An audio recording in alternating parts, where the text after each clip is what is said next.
Hello everybody, Luke here with the Tailored Realty team.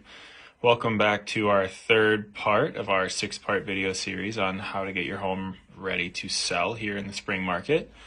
And today we're going to be talking about painting and all the ways that paint really impacts your ability to sell your house quickly and get people interested. So first of all, with paint, you kind of have to be careful when you're getting ready to sell. So if you have a lot of fun colors, like red, green, or deep blues or anything like that in your house, you may want to consider painting over it with either a gray, a white, or like a beige color, because you want your house to feel cohesive as you're walking through it.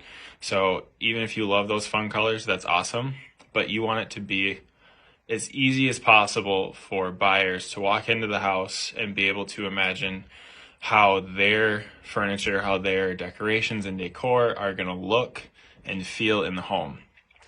And it's a lot harder to do if you have your personal style all over the place. And again, nothing wrong with that, but it's just going to make it harder.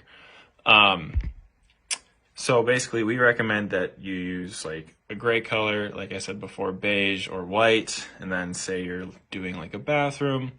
You could do like a pale blue, but just nothing that's very bold, because it will make it much harder for seller or buyers to imagine themselves living there. All right, well, thanks for tuning in. Stay tuned because we still have 3 more videos coming your way.